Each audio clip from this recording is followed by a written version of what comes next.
That worked. Yeah, that's Yeah, it. there we go. Thank you.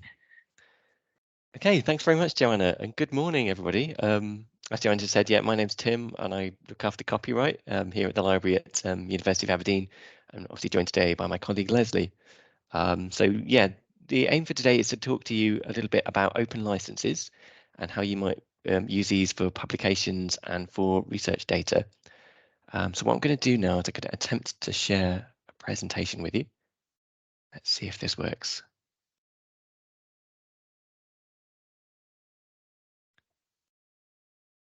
Okay, can you see the slides? Have they come up for everybody? Oh, Yeah. brilliant. Love it when a plan comes together.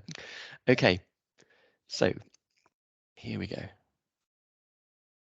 Yeah, so first off, I thought I might start with actually, what is an open license? Yeah, every good presentation starts with a definition. So here we go. So what is an open license? Well, basically, here's a definition that I found from a little organization called the United States government.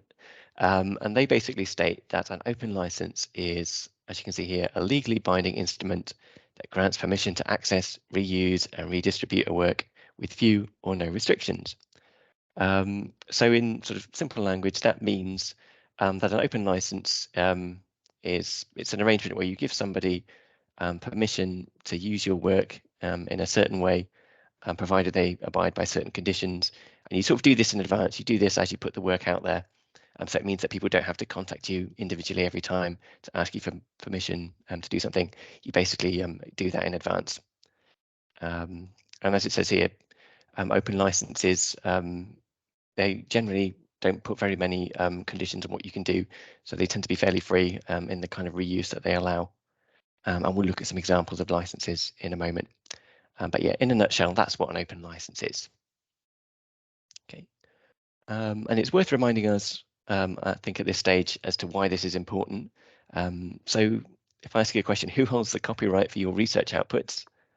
I won't get people to answer, but yeah, the answer is basically it's you. You do. So for any research outputs, any publications, the data that you put together, you will be the copyrights holder for that, unless you've got an agreement with a sponsor or a funder that says otherwise. In most cases, you will be the rights holder. And that's important because it means that you get to decide what the license should be for that work when you publish it. So that's why it's really important to think before you publish anything, before you sign any agreements with a publisher, think about the licensing because it's going to affect how the work is distributed by other people, what other people can do with it, and possibly it's going to affect your relationship with your funder as well. So it's really important to consider this before you rush in and publish something. Okay. So why might we want to use an open license? Well, at this point, I want to get you to have a think about this and gather your thoughts on this. Why might you want to use an open license? So I've got a Padlet page here. What I'm going to do, I'll put a link to that in the chat as well. So if you can open up that page, that should allow you to post little notes on there. So have a think. Why might you want to use an open license? Are there any situations where it might be required for you to do that?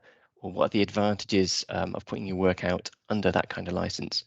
So I'll just give you a couple of minutes to think about that one, and then we'll share our answers together. It's all anonymous, so yeah, whatever you post on there, I won't know that it's you. So yeah, have a think and pop your ideas on that Padlet page. A couple of minutes, and then we'll reconvene and we'll share those ideas together.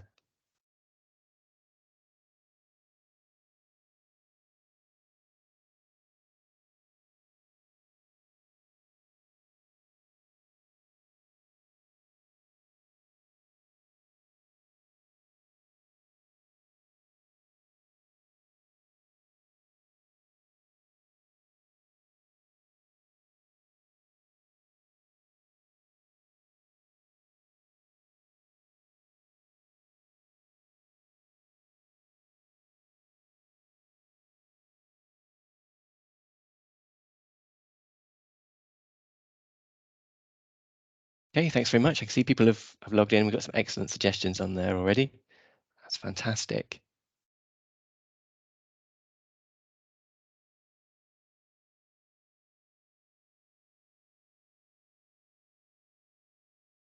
Okay, so some really great suggestions on here. Let's go through some of these. So the first one we've got there is reproducibility. Yep, definitely. If something's openly licensed, it means that people can see what you've done. They can see any experimental protocols that you've used. They can repeat your experiments. They can check the reproducibility of the work that you've done. Broaden conversation in particular subjects. Yep, definitely. So there's other things on here about sharing, allowing other people to reuse the work. Other people can discuss it. Yep, fantastic. There's something in here about sharing without paywalls. Yep, that's definitely an advantage of open licenses there.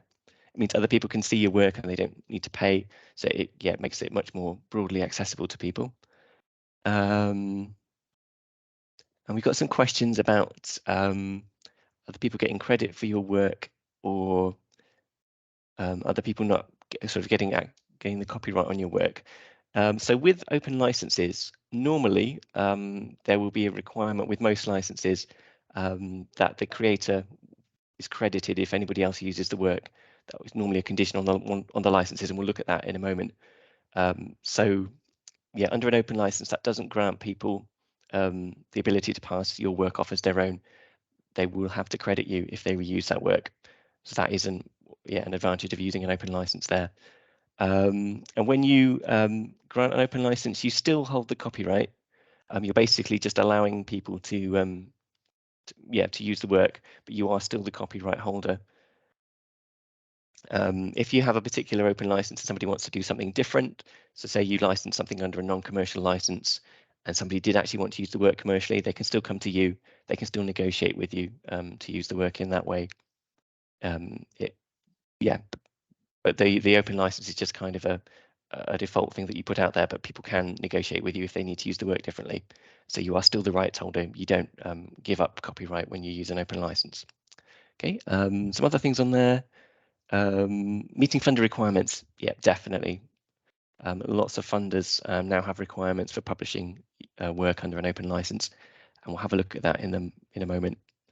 So thanks very much. There's some really good suggestions on there. But we'll crack on now with the presentation. So bear with me a sec. So we go back into PowerPoint. Okay. So thanks for those. So here, it's just a quick comparison of a non-open access article with an open access article, just so you can see the difference. So this example article here, this one isn't open access. You can see there it's got a copyright statement. So all the copyright is held by the authors. So if anybody wanted to reuse this work for anything more than a sort of a short quotation, then they would have to request permission, and this would normally be from the publisher. This article is likely to be behind a paywall, so access to it is going to be limited. It's going to be limited to people who have a subscription. That's going to be mostly people from academic institutions or wealthier institutions, or people who have the ability to pay. So obviously the disadvantage with that is access is limited to people who can afford the subscription. It's not going to get shared as much. People might be able to share a link to it, but other people aren't going to be able to view the full text. They're going to have to pay. And that's going to limit the amount of reuse that this article gets. So if we have our zombie apocalypse, then people aren't going to be able to access this article. It's not going to be terribly useful. It's only be useful to a very small number of people. In contrast, here's an open access article. This one has authors from University of Aberdeen, actually. And as we can see, this one here, it says it's open access, and it's got details there of the license that it's under. And this one's under what we call a Creative Commons attribution license. And we're going to look at Creative Commons licenses in a bit more detail in a minute. But basically, this will allow other people to use and distribute the article so long as they credit the original authors. So this has various advantages that we've already talked about. So it's going to give wider access to people. So that will include people outside the kind of traditional audience who might have seen this article in the past. So that will include people outside of academia, and also thinking about equity of access. Institutions in the global north tend to have much bigger library budgets. They're more likely to be able to take out a subscription. Institutions in the global south might potentially not be able to take out quite so many subscriptions to academic journals. So this will widen access to people. So there's a kind of equality in an access thing there as well. This article It's going to be much easier to share. The visibility will be better because anybody will be able to view it. It's not hidden behind a paywall. There is some research out there that shows that open access articles get cited more often. It's not conclusive and it does depend a little bit on the discipline, but there does seem to be a slight advantage for open access articles in the number of citations that they receive, and they definitely get shared more widely outside of academia. And the other advantage that we have with our open licenses is that it allows people to reuse, adapt, and build on the work and take research forward. This can be other people, but surprisingly, this might also include you as well. Because if you sign an agreement with a publisher and transfer them all the copyright, if the work isn't under an open license, that can sometimes even prevent you from reusing things without permission from the publisher. And yeah, we have people at this institution who've fallen into that trap.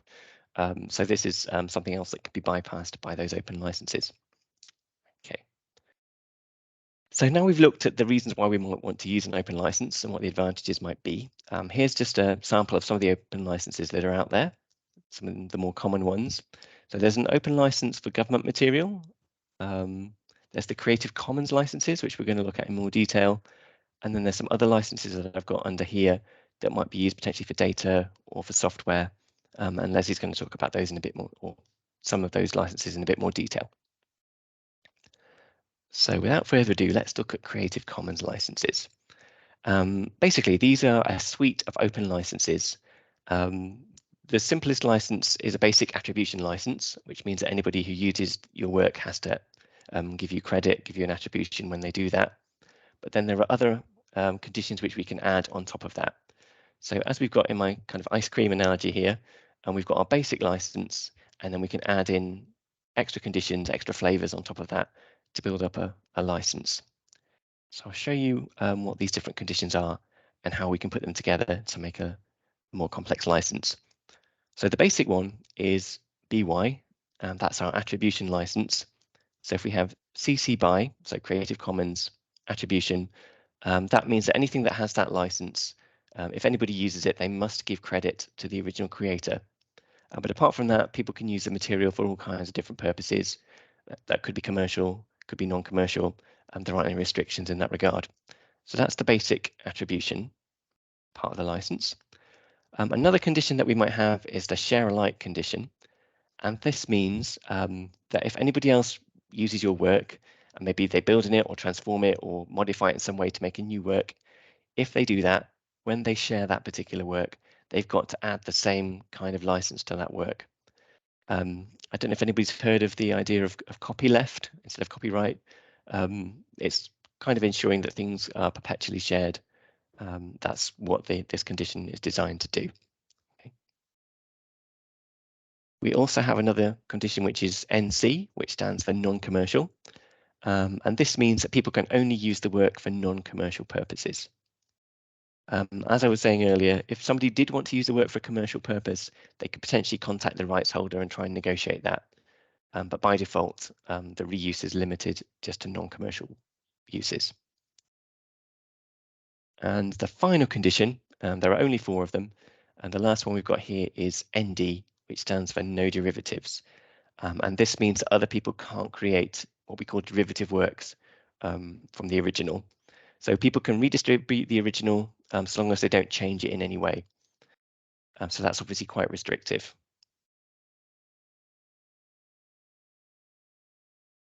So we have different kinds of licenses that we build up using those different conditions. And the simplest license that we have and the most permissive one is CC BY. That's a kind of basic vanilla license that we've got here. And basically anybody can use material that's licensed under CC BY for any purpose. And the only condition is that they give a proper attribution to the original author. But if we wanted to, we could make the license more restrictive by adding on extra conditions. So we could, for example, have CC BY NC, which means that people could use the material so long as they credit the author, but they could only use it for non-commercial purposes. And then if we added SA on top of that, share alike, that would mean that anybody who used that work, they could do it for non-commercial purposes, but if they did that, if they created something new, they'd have to put a CC BY NC SA license on that work as well. So that's, in a nutshell, how Creative Commons licenses work. we basically add on different conditions to build up different kinds of licenses, going for something very simple and basic, such as the CC BY license, which only has that one condition, to something maybe more complicated that has more conditions attached to it. And as a bonus one in here, there's also what we call a CC0 license, which is a public domain dedication. And this is where the creator basically waives all their rights. So if something's published under a CC0 license, you don't even need to credit the original creator when you use the material. So that's the most open, the freest kind of license really that's out there for Creative Commons. Okay. Now, somebody very rightly mentioned in our exercise earlier on about funder mandates. And if you have a funder, it's quite likely that they will require you to publish any outputs from your research under an open license. So there are various different funders, obviously. A lot of these will have these mandates for publishing open access. This is just a small sample here. This is not an exhaustive list, but these are some of the main UK funders who have requirements that any research that's published with their funding is done under an open access license using an open license. Okay. So that includes obviously things like the Wellcome Trust, UKRI, Cancer Research we've got there, British Heart Foundation, and there are others as well.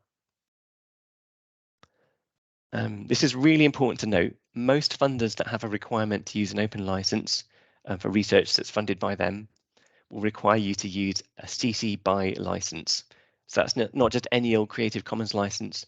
That is the basic CC BY license that allows commercial reuse and that only requires the author to be credited. And that's a requirement for open access by most funders. Okay. So yeah, when you're publishing, if your funder has a requirement for open access, check the license that's required. It's likely to be that CC BY license, and make sure when you publish, you do use that license and don't pick a more restrictive one if that's what's been requested by your funder. Okay. And one other thing I want to touch on as well, it's something that people sometimes worry about and does confuse people, is what do you do if you've got third-party material, so that's material that's produced by other people that you need to reproduce in a research output like an article or something, and where you don't necessarily hold the rights, and you can't necessarily put that material out under an open license. So it's actually very straightforward, and all that you need to do is when you publish something, so this might be, for example, under a different open license. So they might have maybe licensed something under a CC BY NC license, for example, and you need to put something out on just a basic CC BY license. You might have got permission from them to use the material, or you might be maybe using a quotation or something under a legal exception in copyright law. That's basically a provision under the law which allows you to reuse a certain amount of material under certain circumstances. So if you're reusing third-party material under any of these reasons, what you need to do is just indicate any material in your publication that has a different license to the overall open license that you might be using. So you might be licensing your article under a CC BY license, but you might have, for example, a picture like this or an image in it that is not under that same license. And all we need to do is just include some information there that makes it very clear that this image doesn't come under the CC BY license. So for example here, this one is copyright University of Aberdeen. So I've indicated that there, and I'm showing there that all the rights for this image are held by the University of Aberdeen. So when this goes into our publication, that means that somebody else can't see that image and think, oh, well, I'll take that out and reuse it on its own. They can't do that because we've indicated here that the rights are held by the university. And here's just another example. This is an image that's got a Creative Commons license, and this is how we would indicate that in our publication. So that's just, flagging to people who see the publication that this piece of work, this image, is under a different license to the rest of the work. Okay. Now, I hope that was clear and made sense. We hopefully will have time for any questions or to clarify anything at the end. But for now, I'm going to pass over to Leslie, who's going to talk about licenses for data.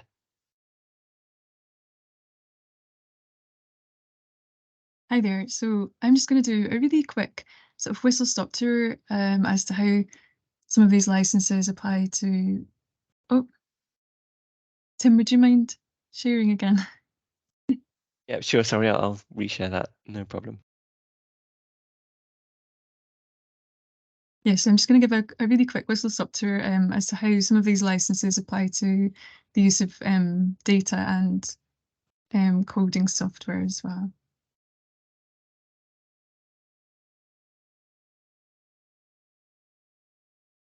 So we'll just whiz back through to where we were.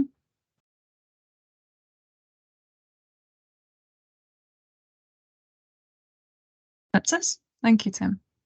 Okay, so why license your data? So it's a good idea to think about it from the other point of view of someone who was wanting to reuse somebody else's data, and you would want the license to be as open and as user-friendly as possible. And it's really important when you're licensing data to be clear, because the clearer you are, the easier you make it for people to follow any wishes or restrictions that you might put on that data. So when licensing data sets, first of all, you have to make sure that your data is copyrightable. Who owns the rights? And if it's not you, then you have to have a conversation with your PI or whoever you've been working with to find out who owns the copyright to that data, as only the right holder can grant the license. It's essential that the IP right of the data are established before any licensing can happen. Also remember that any restrictions that you impose on your data can make reuse difficult, and I'll go on to explain the effects of some of these restrictions and why you might want to consider using as open a license as possible. And again, that's about thinking about it from the other point of view of you wanting to reuse somebody else's data. Important to note that some data centres have licenses that must be used to deposit there. And for example, the UK Data Archive and Archaeology Data Service both have licenses that they'll impose on you. However, this doesn't usually prevent you from hosting a copy of your data somewhere else under a different license. So it's good to have a look at that beforehand. Previous versions of Creative Commons licenses weren't designed to accommodate data, but version 4 onwards has been designed to deal with data, and it deals with data and databases in exactly the same way. So if you're licensing data, it needs to be version of Creative Commons 4 or onwards that you use. So first of all, as Tim was going through some of the Creative Commons licenses, one of the first ones that he mentioned was CC BY, which can work really well for research output. However, with datasets can be a little bit prone to something called attribution stacking. So if you were acknowledging dataset C at the end there, it might mean that you'd have to acknowledge all the contributions from all the work that it's derived from. And as you can see, if that came at the end of a long chain, the list of creditors could get overwhelming. So CC BY can impose a little bit of restrictions for data. Similarly with share-alike, so as Tim said, share-alike requires that new works must be released under the same license, but this can prevent data from being combined with any data that's released under a different license, and that can reduce that interoperability with data that we're aiming for as part of the FAIR principles. Similarly with no derivatives, so that states that any remixes cannot be distributed. But with a data set, it's sometimes impossible to extract or to just use parts of it. So this kind of limitation could restrict any reuse if you're wanting to make that data open. Again, non-commercial licenses can be tricky. Might prevent you from using data to support work that appears in textbooks or in journal articles, even if you yourself don't end up making any money from these. So moving on to public domain license, or CC0, which is normally the license that's recommended for use with data when making it open. Of course, there are cases where it's not possible to make data openly available due to there might be a personal nature to its contents, or if it contains things like health data. But what's usually said is as open as possible and as closed as necessary. And if you're wanting to reuse someone else's data, you would look for it to be made as open as possible. Generally in academia, it's said that attribution is freely given and it's expected. And it's expected to be given. So it's a good idea to avoid anything that adds extra challenges to that reuse. So for that reason, the public domain license is normally recommended. Just popped a little slide in here as well called license and describe. There's a little fox here telling us to explain, but what he really means is to describe. So it's a good idea to get into the habit of providing supporting information with your dataset, not just a license. So this can be presented in something like a README file and is kept with your data as it's moved around. If any type of information like this is stored in another data set, then obviously that would have to be under the same license. So it involves things like describing the structure of your file formats, how your data might relate to other data sets, any identifiers, explain what the data represents, how it was generated. And it's a really good idea to have a narrative, add a narrative describing your methodology. And lastly, quickly, I'm just going to describe the main kind of areas of code licensing. So at the one end of the extreme, we've got proprietary code licensing, which is usually the kind of license that software companies use and allows almost no reuse. And at the other end of the extreme, we've got permissive licenses, which are like the MIT and Apache licenses that Tim mentioned when he was talking about open licensing. These are sometimes called FOSS licenses, FOSS, which stands for Free and Open Software Licenses. And with these, usually all rights are given. And as Tim mentioned earlier as well, there's something called copyleft licensing, which runs along the same lines as the CC share-alike license. And this comes somewhere in the middle between proprietary licensing with no permissions and the permissive licenses that give all rights. And with these licenses, others can copy and distribute as long as they track changes in the source code. And some of these are the GPL licenses. So this can be quite a complicated area, and there are many licenses in the different within the different categories. So it's sometimes useful to look at things like these tables, which this one sort of lines up the licenses and along the lines of the CC Commons licenses, which can be a useful way to think about them, as most of us can get our heads around the CC Commons licenses. So at one end of the spectrum, you've got the MIT and Apache permissive licenses, which are along the lines of the CC BY license for Creative Commons, and then sort of moving up the line towards the proprietary licenses. Gives you examples of those and the rights that are imposed on each one. Lastly, there are some useful links. So Public License Selector asks you a series of questions and chooses the best license for your situation, whether you're looking for software or a data license. Choose a license is really good. It's specifically for licensing code. Ask what kind of license you want and gives a good summary of the available licenses and helps you to learn a bit more about it all in the process. So those are really worth having a look at. I hope this is a helpful starting point. As I said, there's an awful lot of information available and some of it's available via these links if you want to get more detail or if you want to find out what best suits your needs. But please also get in touch with any of us at any point if we can help you. So I'm just going to hand over to you guys now for any questions that you might have for us. I'm just going to stop the recording as well.